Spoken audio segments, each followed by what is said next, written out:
Halo semuanya, aku Muyani dari program studi arsitektur Universitas Mula Warman.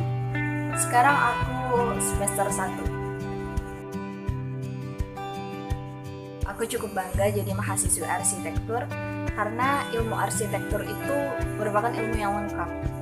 Kami nggak cuma diajarkan untuk merancang bangunan, tapi kami juga belajar aspek lain seperti manusia, sosial, dan budaya.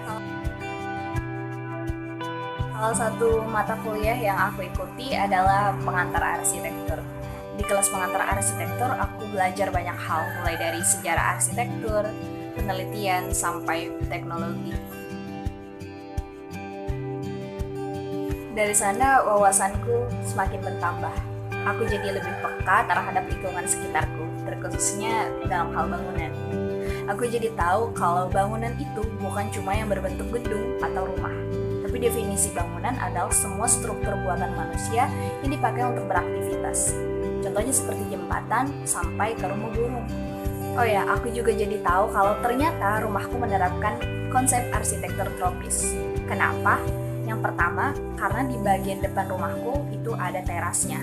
Nah, gunanya teras adalah untuk menghalangi sinar matahari langsung.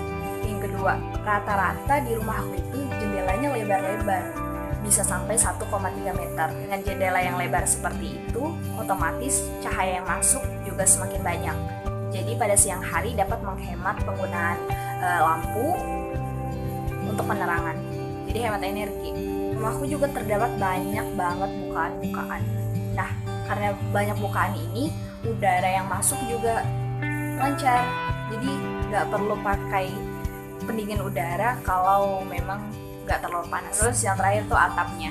Atap rumahku tuh berbentuk limasan, berarti miring kan.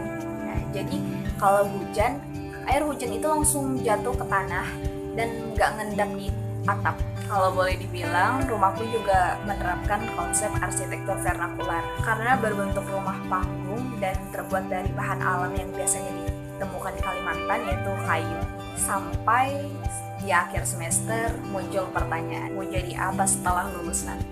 Sebagian besar orang yang memilih program studi arsitektur berkeinginan menjadi arsitek. Namun, apakah semua lulusan arsitektur akan menjadi arsitek? Arsitek itu merupakan profesi, di mana arsitek masuk ke dalam 8 profesi ASEAN Mutual Recognition Arrangement. Lalu bagaimana cara arsitek-arsitek terkemuka mencapai puncak karir mereka? Tentunya dengan proses yang panjang. Langkah pertama yang dilakukan untuk menjadi seorang arsitek adalah dengan pendidikan strata 1 arsitektur. Setelah itu mendapatkan gelar SARS. Banyak banget pertanyaan yang muncul. Bisa nggak sih jadi arsitek tanpa harus kuliah? Misalnya lulus SMK Teknik Bangunan atau selepas SMA belajar otodidak. Menurut Undang-Undang Nomor 6 Tahun 2017 bagian kedua tentang registrasi, seseorang yang ingin berpraktik sebagai arsitek harus memiliki surat tanda registrasi arsitek. Dan itu hanya didapatkan apabila telah memenuhi persyaratan, salah satunya yaitu sarjana arsitektur. Lalu gimana cara arsitek-arsitek zaman dulu? Kan belum ada pendidikan S1. Jawabannya adalah mereka magang.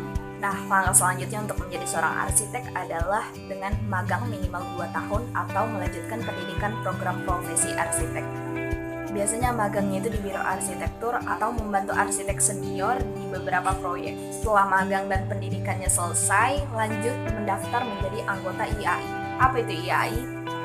IAI adalah Ikatan Arsitek Indonesia. IAI didirikan pada tanggal 17 September 1959 di Bandung. IAI telah memiliki anggota lebih dari 11.000 di semua cabang seluruh Indonesia.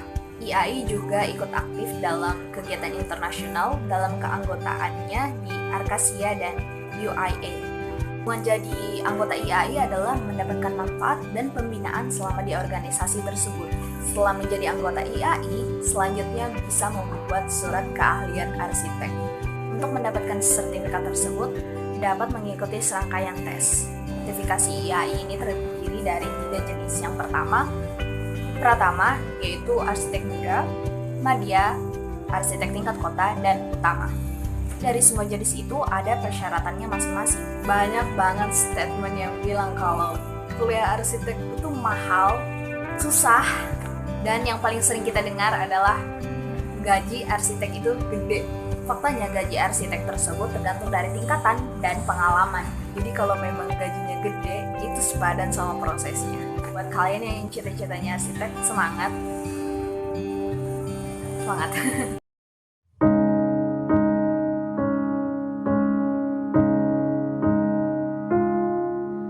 Bila kau lihat dunia, bila kau dengar katanya, tahukah kau manusia, tiap arsitek adalah awal mula dari sebuah rumah. Mungkin pikirmu begitu, jadi arsitek tak semudah itu.